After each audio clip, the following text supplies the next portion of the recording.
There is a wealth of information available to you. And the amount of information you can find can quickly become overwhelming. How do you know if something is a good source? The quickest way to find reliable resources is to use the online resources from the library. These can be accessed from Blackboard. Go to the Library tab in the Find Journals Other Online Resources sub-tab. To verify the information you find, use the CRAP test. Guides.centralpenn.edu has a worksheet that can help you with this. The information you cite should be current. Look for the date the information was published or posted on a website. No date may indicate outdated information.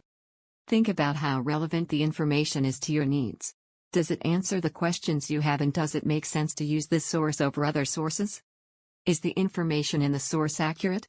Look for evidence that supports the argument within the source, such as data or references to other sources.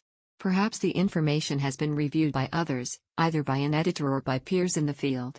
Also look outside the source. Do other sources verify the information, or is it being questioned by other sources? Does the information come from an authority in the field? Check the author's credentials and affiliations, such as to academic institutions or organizations, to see what education and experience they have in this subject. The reputation of the publisher of the article or sponsor of the website can also come into play here. What is the purpose behind the author or publisher putting out this information? Are they promoting a particular agenda?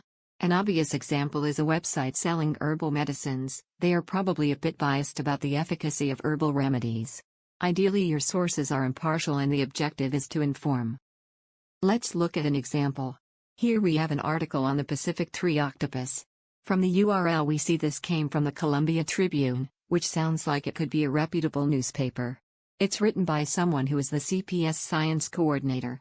Science coordinator sounds like someone who could be an authority. The date is from 2015, so the article is not too old. There's even a picture. So this must be a good source, right?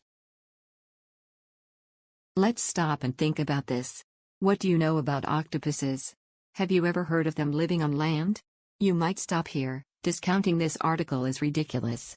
But maybe you check yourself and acknowledge maybe you don't know everything about octopi. Let's investigate the source.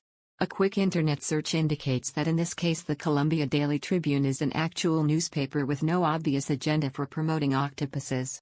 The author also appears to really be a person with some science background. But in looking for other coverage we find other sources, including a Snopes article indicating the information is false. If we attempt to trace back the information, we can't. There are no references. And the scientists providing the information are not named. Ultimately, we've determined this is not a good source to use even though it passes some of the tests. If you would like assistance with your research, contact the library. Email library@centralpenn.edu or call 717-728-250.